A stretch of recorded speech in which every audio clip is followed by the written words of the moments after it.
Welcome to the Core Connection. I'm Mira Rubin here with you on Enlightened World Network. And today's topic is celebration. We don't get to celebrate enough. So let's talk about how that can uplift our spirits and bring even more reason to celebrate into our lives. But before we get started, let's just take a minute to get present, and let's take a deep breath in through your nose. Hold it and imagine sparkling, clean, crisp oxygen just flowing into your lungs and into your bloodstream and into your cells and organs of your body, just enlivening you and bringing in all that vital energy. And as you exhale any stress, any tension. And now let's just take another deep breath in through your nose. And this time, imagine that it's sparkling white light and it's lighting up all the molecules in your body and connecting you with the world beyond. And as you exhale any remaining stress or tension. You can roll your shoulders if you like and just relax. And now let's just gently press our palms together and softly rub your fingers against your palms and feel the deliciousness of that and the tickling and the tingling, and allow yourselves to bring yourselves present right here, right now. Welcome, welcome, welcome. It's Friday and a great time to celebrate. In fact, most times are a great time to celebrate. And the thing is that usually we don't take the time to celebrate the awesome things that are showing up in our lives. We just sort of put one foot in front of the other and move on, continue on in our day, in our life, in the tasks that we're accomplishing. And when we celebrate, we're giving ourselves a reward.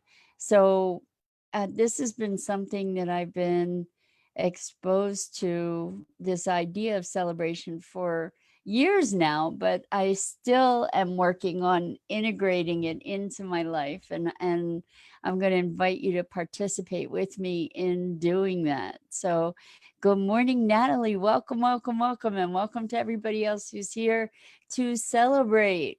So a couple of days ago, we talked about having a party to welcome in all your dreams and desires as beloved friends. And now we're talking about celebrating and using the opportunities through our day to really be a source of even greater joy. So when things happen, when I don't know about you, but I think it's a really positive practice to review your day and to sort of count your blessings. And what I mean by that is to allow yourself to be present to your blessings and to put your attention on your blessings. So when I'm talking about celebrating, we can go all out and celebrate, like literally do a happy dance to celebrate different things that are happening. And we can also just sort of settle into a deep sense of appreciation and satisfaction. And how about joyfulness and playfulness around celebrating and delighting in the wonderful things that happen, because culturally I think that we're more acclimated to put our attention on what's not working, and we ruminate over that, we just churn over that and revisit that and dissect that, and we don't give the attention to the things that are working. And it doesn't have to be something spectacular that we're celebrating. Like we can just celebrate things like my car was working when I needed to go someplace, or we can celebrate that we see a beautiful flower. We can celebrate the sound of the cicadas and the crickets, if that's what you're into. I am. I love love, love the sounds of the insects in the evenings, where it just feels like nature is vibrating with this wonderful, wonderful sound. So the feeling of celebrating, I think, goes even beyond gratitude in a way, because it's creating it's adding a richer joy into, and playfulness potentially into, this gratitude and appreciation. And one of the things that I've noticed for myself, interestingly, is joy wasn't really something on my radar as a priority or even a preference for the better part of my life. And I I find that now I'm allowing myself greater joyfulness. I feel a lot lighter. Joy is light. Joy is playful and delighting and delighting, like uplifting, enlightening yourself. And so I invite you, like, what kinds of things could you find celebration for? So, like yesterday, I met somebody new, and it seems like we have a lot in common. And I met this person online in a quote unquote coincidence, and I'm very excited to explore possibilities for collaboration. Actually, I met multiple people yesterday that I'm really excited about collaborating with. And so there's a celebration. And I think one of the things that inhibits us from celebrating sometimes is that we're conditioned to wait for the other shoe to drop. I will celebrate when blah, blah, blah. Like, I will celebrate when the money's in the bank, instead of celebrating the opportunity that presents the possibility for that money, for example. Well, by celebrating the opportunity, whether it materializes or not, what you're doing is you're calling forth the the the possibility of more of that kind of opportunity, because you're welcoming it. Uh, and celebration is another way to be able to welcome in the good things in our lives. And so, how do you celebrate? One way to celebrate is to just dance around like a fool and have fun, or put a soundtrack on it. You can celebrate in your mind, but you can also celebrate by just thank you, I'm celebrating, I'm so excited. Movement is a great way to be able to propagate that joy through your being and that sense of delight.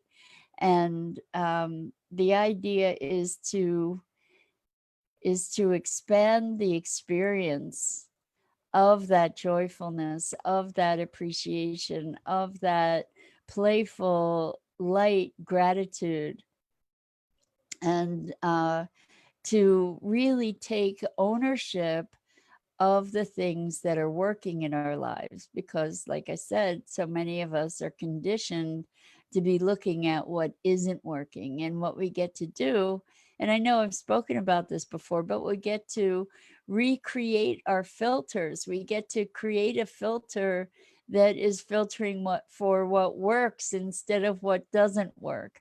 And it's not that one is any more true than the other, because there are things that don't work and there are things that do work. It's just that by shifting our focus, or by deliberately cultivating our focus, then we get to have an experience of whatever it is we're focusing on. So whether or not more opportunities for celebration arise, the experience is that there's more stuff to celebrate if that's where we're putting our attention, right? So the beauty here is that we really truly do get to cultivate our orientation toward our lives. Like, it's the half full, half empty glass, right? The glass is the same. The glass is the glass, and it has however much liquid in it as it has. And our interpretation of half full or half empty is something that we're projecting on it. So if we're celebrating that it's half full, the experience is that we're delighted. Or maybe it's something that we don't like the taste of, but for some reason we need to drink it, or we get to drink it, then maybe we're celebrating that it's half empty.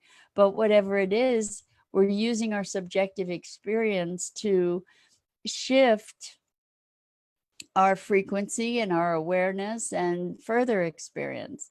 So I'm reminded, and I probably have said this story before too, and I'm not the world's best storyteller, so forgive me, but there are two rooms, there are two kids, and in one room it's piled high with toys.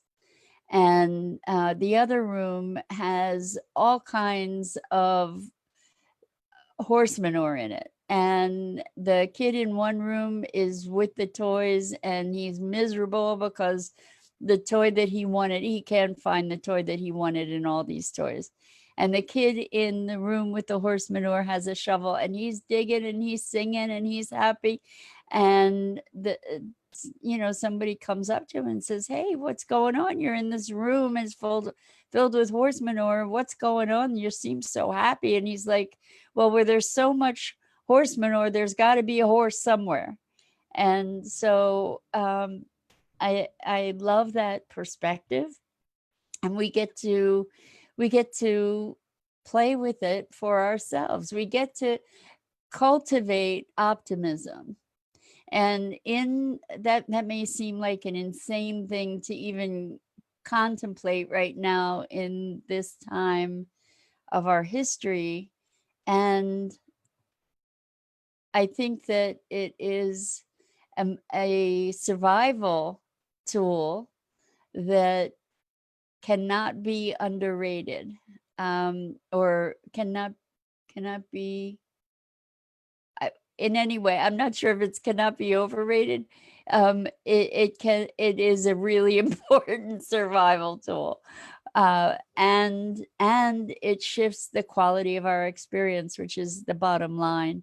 Because when our experience is more optimistic, when we have a more positive outlook on life, there are more possibilities available to us, and we're inclined to explore more positive possibilities. So it's not that there aren't things in the world that could generate concern and upset. We certainly all have enough of that, right?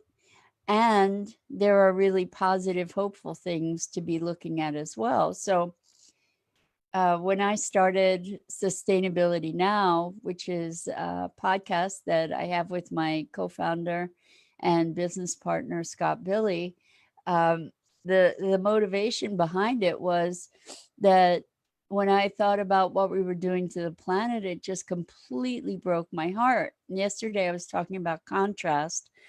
And so the contrast was, I was truly heartbroken. And I can be periodically still. However, I looked at what could shift my experience to being a cup half full. And I started looking around for things that gave me hope, and things that presented possibility. And hello, Ross. Hello from Paso Robles in California. I've never heard of Paso Robles. Welcome, welcome.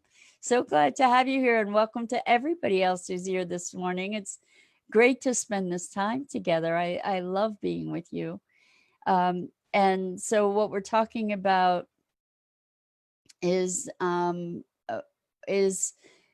really looking at what to celebrate. And so I was talking about when I started Sustainability Now. You can find it, by the way, at sustainabilitynow.global instead of .com, and we have all kinds of interviews. So this is what turned things around for me, is looking for things that were hopeful. So I was feeling brokenhearted about the state of the world, and hopeless and helpless.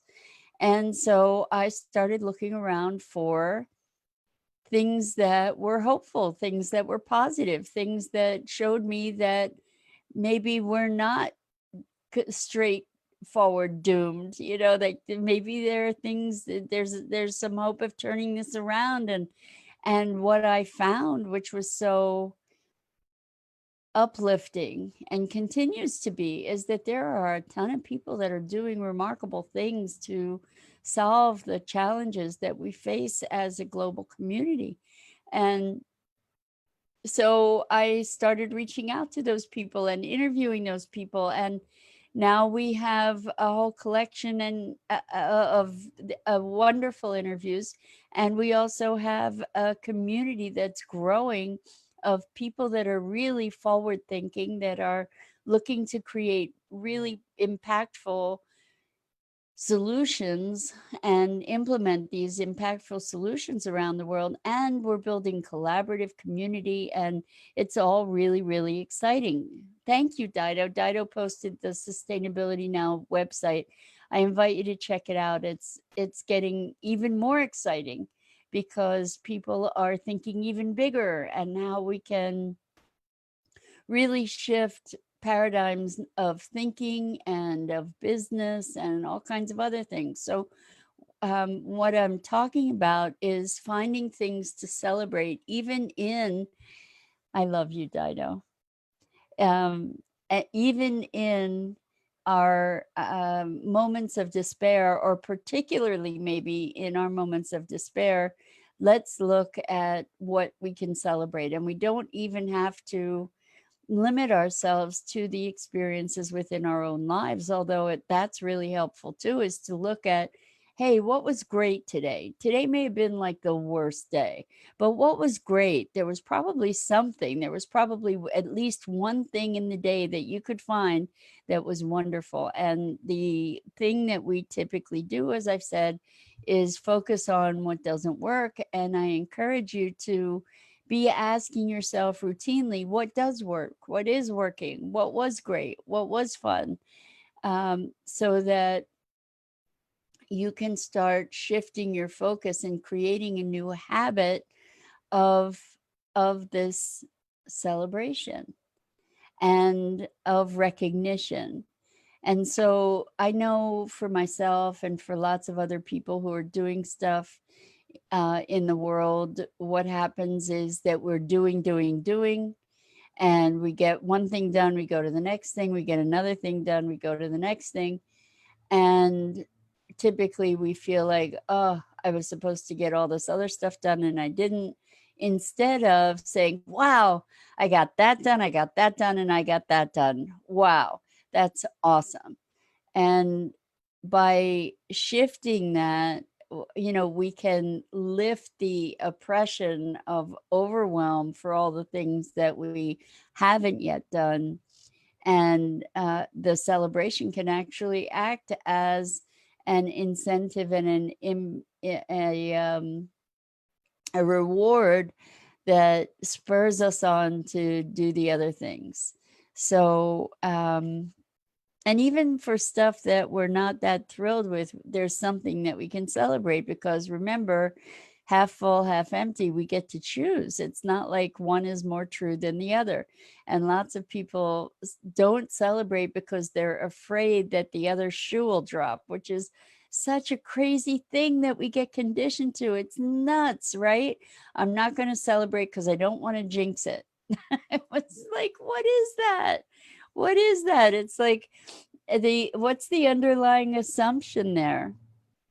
If I don't want to jinx it, that's saying, what's the underlying assumption? That maybe I don't deserve it, or it's going to disappear, because if I acknowledge it, I'll somehow undermine it. And that's crazy stuff, right?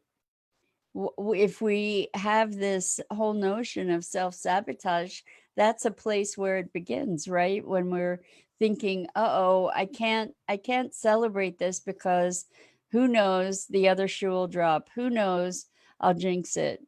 It's it's if we step back from that thought thinking pattern and take a look at it, it's like, wow, what's at the root of that?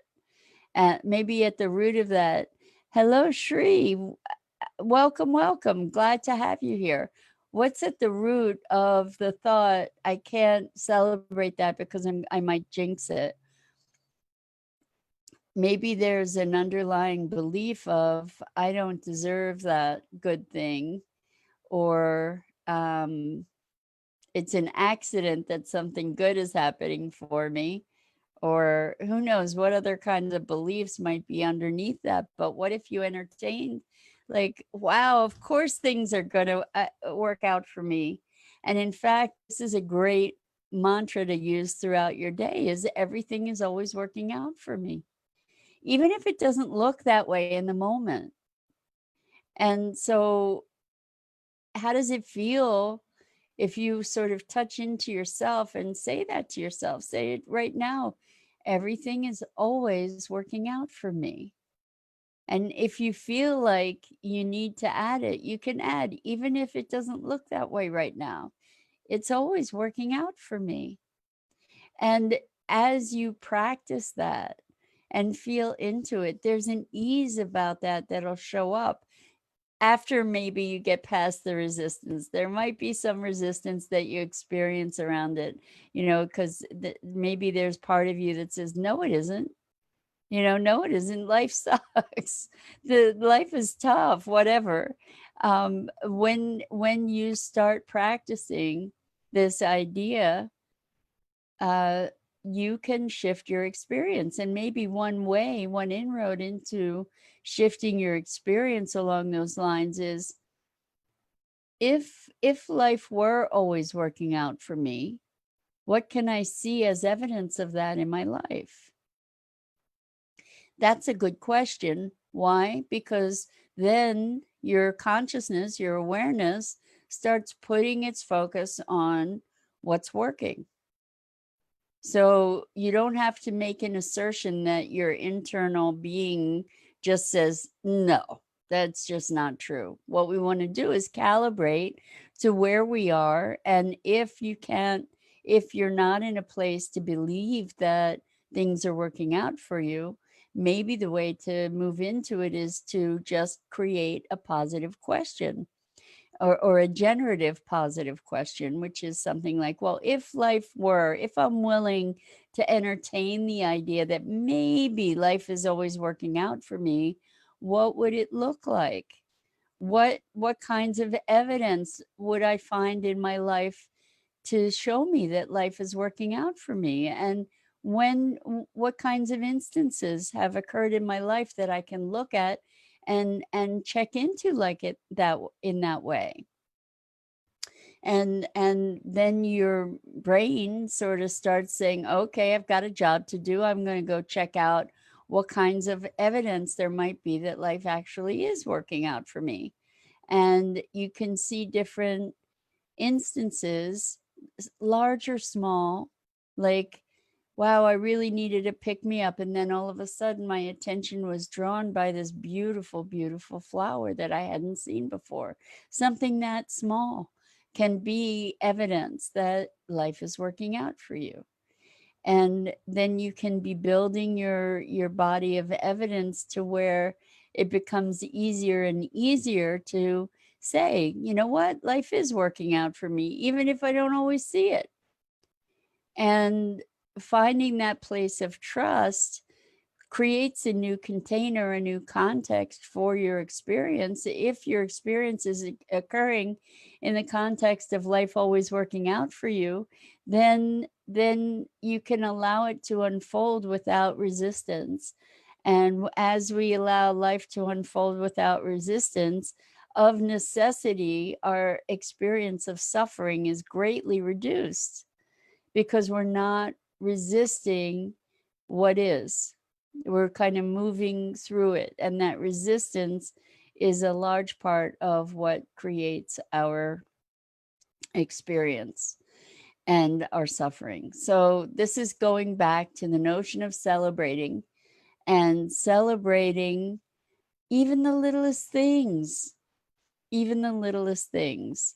So, maybe you have something that's being delivered and celebrating that it got delivered at a time when you could actually receive it, or that it got delivered. How cool is that? I'm celebrating that this thing I ordered, I needed, I wanted, I desired, showed up at my doorstep. How cool is that? I get to celebrate that just arrived into my life. How cool. There are endless opportunities for celebration. Celebration can be something, I mean, it's the same conversation as gratitude. It's just taking gratitude into a playful and joyful place that allows us to literally do a happy dance if that's what feels good. And by feeling good and feeling better and better, then we allow ourselves to feeling better propagates feeling better. So the more we feel better, the better we feel. And that's actually something that works on a generative basis. It's not just a statement of observation, it's a statement of a dynamic that occurs in terms of our experience of being. So anyway, it's the weekend, so we get to celebrate that it's Friday, and we've had another week of our lives, and we're going into the weekend, and we can celebrate that. We can celebrate uh endless, endless, endless things and experiences in our lives, and I invite you to do that. And I want to say thank you, thank you, thank you for joining me. It's such a pleasure to be with you and share this time. And I'm Mira Rubin. This is the Core Connection. I'm here on Enlightened World Network's Facebook page every weekday morning at 9 a.m. Eastern Time. And I invite you to check out the awesome programming on Enlightened World Network, and lots happening over the weekend, always. So go to the Facebook page and check that out. And if you like what we're up to, make sure to follow us and like us, and on social media, and also on the YouTube channel, because that would be a really big help and support. And with that, I just want to say so much love, so much compassion for you. Thank you again for being with me. And I hope to see you again next week.